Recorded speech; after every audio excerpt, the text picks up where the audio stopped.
빗줄기가 유리창을 깨뜨릴 듯이 두드리는 깊은 밤, 양동숙은 거울 속에 비친 자신의 낯선 얼굴을 한참이나 들여다보고 있었습니다.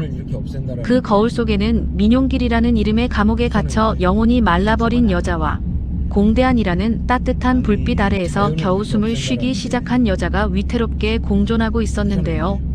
사실 양동숙에게 사랑이라는 단어는 이미 오래전 폐기 처분된 쓰레기 같은 것이었습니다. 민용길이 자신의 친구였던 이경과 살림을 차리고 나갔을 때 그녀가 느꼈던 건 배신감보다는 오히려 지독한 허무함이었습니다. 내 인생이 고작 이 정도였나 싶은 자괴감이 그녀의 목을 조여왔던 것이었죠. 하지만 공대안은 달랐습니다. 그는 양동숙이 가장 비참하게 무너져 내린 순간 아무 말 없이 곁을 지키며 그녀의 젖은 발을 닦아준 유일한 사람이었습니다. 양동숙은 그날 밤 공대안과 함께 보낸 시간을 떠올릴 때마다 심장이 입 밖으로 튀어나올 것 같은 전율을 느꼈는데요. 그것은 죄책감이라기보다는 평생 잊고 살았던 살아있음에 대한 확인이었습니다. 하지만 양동숙은 스스로를 다그쳤습니다. 동숙아, 정신 차려. 너는 지우 엄마야. 공대안은 너랑 어울리는 사람이 아니야. 그녀는 공대안을 향한 마음이 커질수록 더욱 독하게 그를 밀어내기로 결심했습니다. 일부러 차갑게 대하고 전화번호를 차단하고 그가 운영하는 가게 앞을 지날 때면 고개를 돌려 외면했습니다. 하지만 사랑이라는 감정은 누르면 누를수록 틈새를 비집고 나오는 잡초 같아서 양동숙의 결심은 공대안의 다정한 눈빛 한 번에 속절없이 무너져 내리곤 했습니다. 공대안 역시 자신의 감정이 평범한 연민이 아니라는 것을 뼈저리게 느끼고 있었습니다. 그는 어린 시절부터 양동숙을 짝사랑해왔지만 그녀가 민용길과 결혼할 때 축복하며 물러났던 사람이었는데요. 하지만 민용길이 양동숙을 짓밟는 과정을 지켜보며 공대안은 자신의 인내심이 바닥나는 것을 느꼈습니다. 내가 그때 손을 잡았더라면 동숙이가 저렇게 울지는 않았을 텐데. 공대안은 뒤늦은 후회를 동력 삼아 양동숙에게 다가갔습니다. 그는 양동숙이 자신을 피하는 이유를 잘 알고 있었습니다. 동네 사람들의 시선, 가족 간의 얽힌 관계, 그리고 지우의 존재까지. 하지만 공대안에게 그 모든 것은 장애물이 아니었습니다. 그는 양동숙이 다시 웃을 수만 있다면 자신의 명예든 목숨이든 무엇이든 내놓을 준비가 되어 있었던 것이었죠. 두 사람이 본격적으로 마음을 확인하게 된 건 양동숙이 가게 계약 문제로 사기를 당해 길바닥에 나앉을 뻔한 위기에 처했을 때였습니다. 민용길은 그 소식을 듣고 비웃으며 역시 너 같은 여자는 나 없으면 아무것도 못해라고 모욕을 줬지만 공대안은 조용히 자신의 전 재산을 털어 양동숙의 가게 보증금을 해결해 줬습니다. 양동숙이 울면서 왜 이렇게까지 하느냐고 묻자 공대안은 그녀의 눈물을 손가락으로 닦아주며 낮게 속삭였습니다. 동숙아, 나한테 미안해하지 마. 이건 내가 나 자신을 위해 하는 일이야. 내가 웃어야 내가 살 수 있으니까. 그날 밤 두 사람은 쏟아지는 빗소리를 배경음악 삼아 서로의 상처를 보듬으며 비로소 하나가 되었습니다. 하지만 이들의 행복은 이경과 민용길이라는 악마들의 질투 앞에서 위태롭게 흔들렸습니다. 이경은 자신이 버린 공대안이 양동숙과 연애한다는 사실에 자존심이 상해 미쳐버릴 지경이었습니다.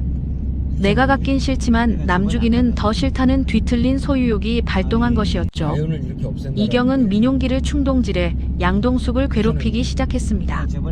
민용길은 술만 마시면 양동숙의 집 앞으로 찾아와 소리를 지르고 집기를 부수는 행패를 부렸습니다. 야, 양동숙, 내가 어떻게 내 친구랑 바람이나? 너희 둘 다 죽여버릴 거야. 민용길의 고함은 온 동네에 울려 퍼졌고 양동숙은 지우의 귀를 막으며 어둠 속에서 소리 없이 오열했습니다. 그때마다 공대안은 민용길의 폭력을 온몸으로 막아냈습니다.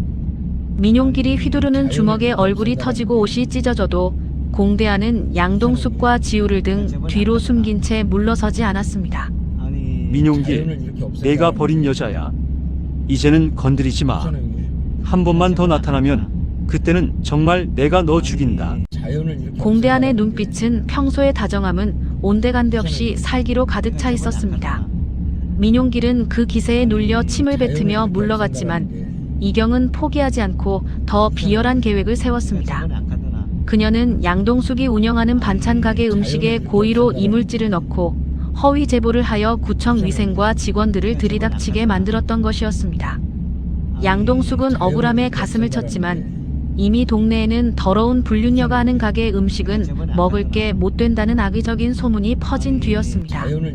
손님들의 발길은 뚝 끊겼고 가게 문 앞에는 계란 세례가 쏟아졌습니다. 양동숙은 다시 절망의 나락으로 떨어지는 듯 했습니다.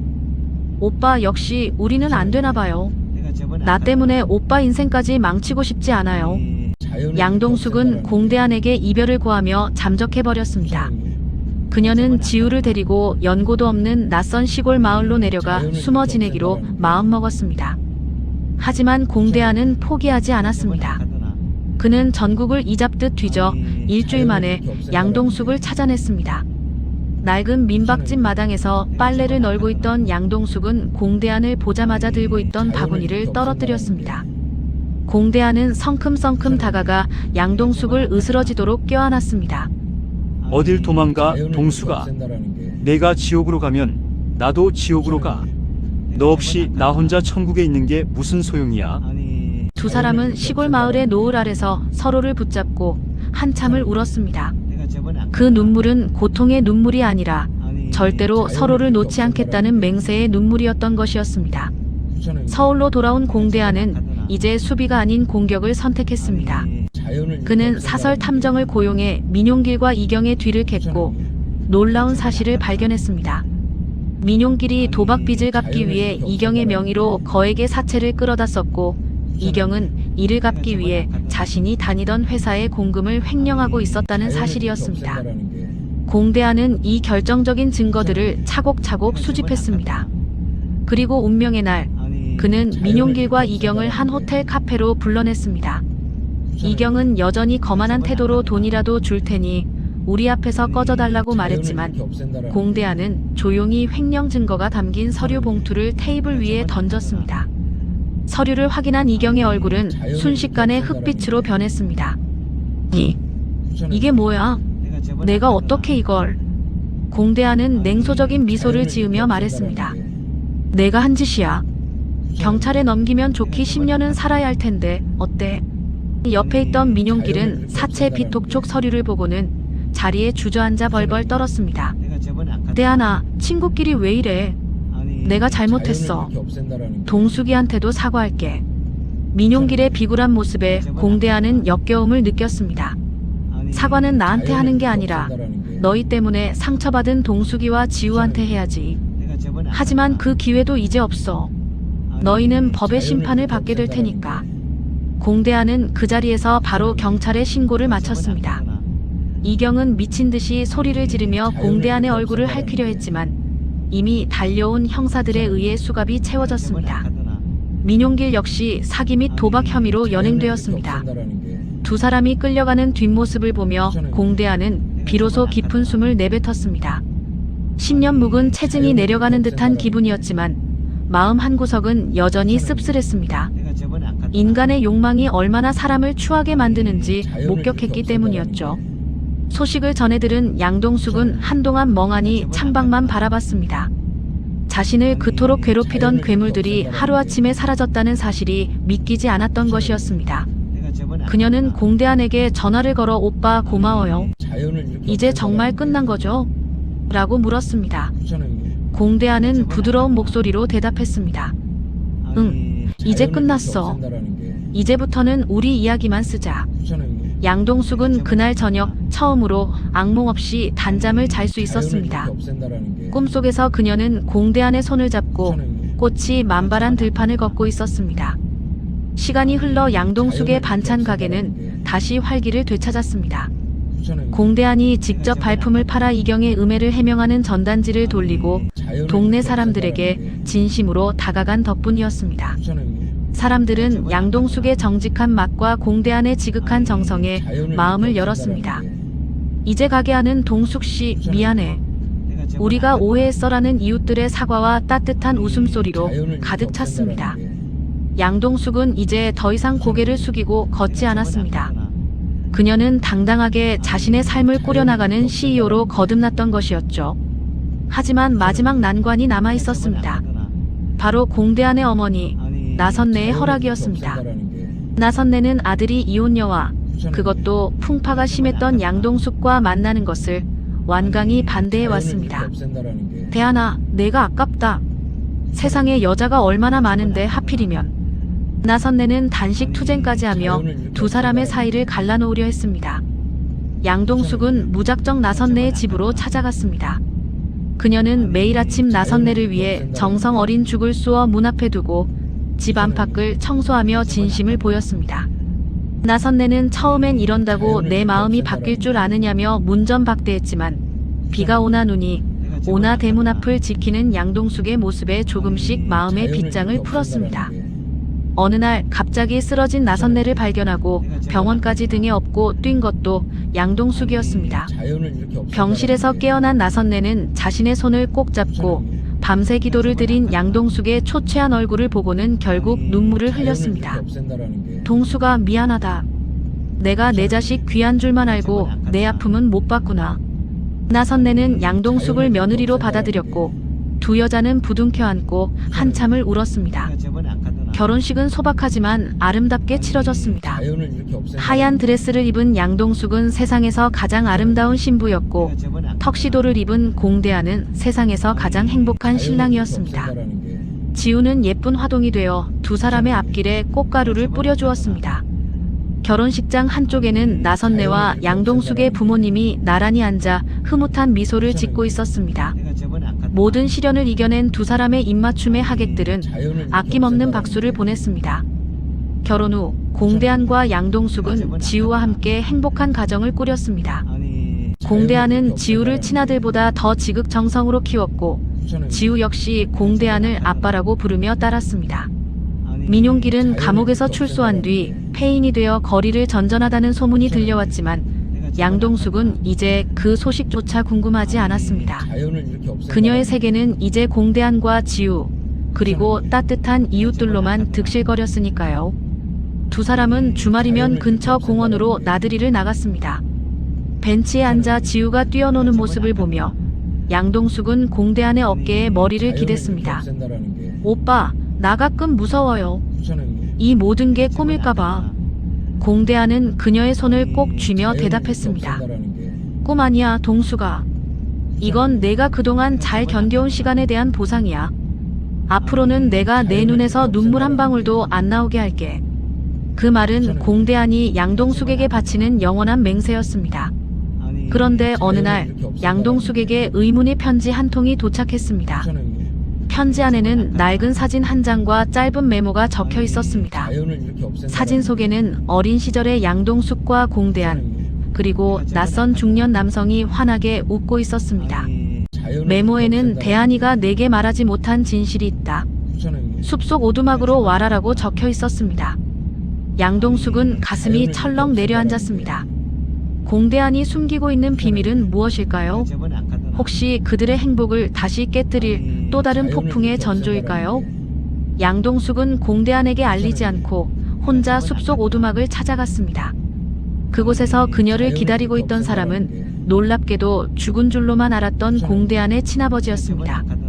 그는 공대안의 어머니인 나선내가 남편이 도박과 폭력을 일삼아 죽었다고 거짓말을 했지만 사실은 그가 아들을 지키기 위해 모든 죄를 뒤집어쓰고 감옥에 갔던 것이라고 털어놓았습니다. 그리고 그 중년 남성은 양동숙의 아버지와 절친한 친구였으며 두 아이를 정혼시키기로 약속했었다는 충격적인 사실도 들려주었습니다. 대안이는 이 사실을 다 알고 있었다. 내가 민용길과 결혼할 때도 그는 내 행복을 위해 조용히 물러났던 거야. 정혼자라는 권리를 내세우지 않고 말이다.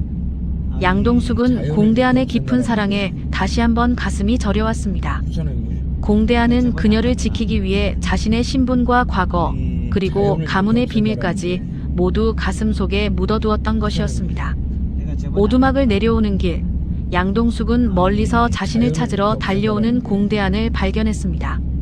동수가 혼자 어디 갔었어? 걱정했잖아. 공대안이 숨을 헐떡이며 다가왔습니다.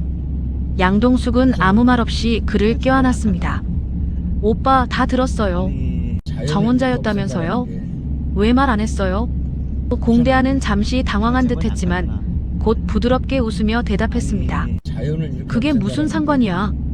과거의 정혼자가 아니라 지금 내 남편이라는 게 중요하지. 내가 나를 선택해준 게 나한테는 더 기적 같은 일이니까. 두 사람은 숲길을 걸어 내려가며 서로의 진심을 다시 한번 확인했습니다. 이제 그들에게는 더 이상의 비밀도 오해도 없었습니다. 인생의 굴곡을 거치며 단단해진 사랑은 그 어떤 풍파에도 흔들리지 않는 거대한 바위가 되었습니다. 양동숙은 이제 진정으로 행복한 여자가 되었습니다. 과거의 상처는 훈장이 되었고 현재의 사랑은 축복이 되었습니다. 그녀는 매일 아침 공대안의 손을 잡고 세상으로 나아갑니다. 오늘도 사랑해요, 오빠. 나도 사랑해, 동수가. 이 짧은 인사가 그들에게는 세상에서 가장 위대한 주문이었습니다. 어느덧 지우도 초등학교에 입학했고 양동숙의 반찬 가게는 분점까지 낼 정도로 번창했습니다. 민용길과 이경은 법의 심판을 받고 그들의 죗값을 톡톡히 치르고 있었습니다. 세상은 권선징악의 순리대로 흘러갔고 착한 사람들은 보상을 받았습니다. 양동숙과 공대하는 매년 자신들이 처음 마음을 확인했던 그 빗소리 내리는 식당을 찾아갑니다. 그리고 그곳에서 서로의 눈을 바라보며 약속합니다. 다음 생에도 그 다음 생에도 우리 꼭 다시 만나자. 두 사람의 이야기는 여기서 멈추지 않고 영원히 계속될 것입니다. 사랑은 완성되는 것이 아니라 매일매일 채워가는 것임을 그들은 너무나 잘 알고 있었으니까요. 양동숙의 얼굴에는 이제 그늘 한 점 찾아볼 수 없었습니다. 찬란한 햇살 아래서 환하게 웃는 그녀의 모습은 보는 이들의 마음까지 따뜻하게 만들어주었습니다. 공대하는 그런 그녀의 곁에서 영원히 든든한 버팀목이 되어줄 것입니다. 이것이 바로 우리가 그토록 바랐던 양동숙과 공대안의 기적 같은 진실한 사랑의 결말이었습니다. 마지막으로 양동숙은 지우의 일기장을 우연히 보게 되었습니다. 거기에는 이렇게 적혀 있었습니다. 우리 아빠는 영웅이다. 엄마를 지켜주고 나를 지켜준다. 나도 아빠처럼 멋진 사람이 되고 싶다. 양동숙은 일기장을 덮으며 행복한 미소를 지었습니다. 가족이라는 이름으로 묶인 세 사람의 운명은 이제 세상 그 무엇보다 강하고 아름다웠습니다. 길고 긴 터널을 지나 비로소 맞이한 찬란한 봄날, 그들의 사랑은 영원히 지지 않는 꽃처럼 피어 있었습니다.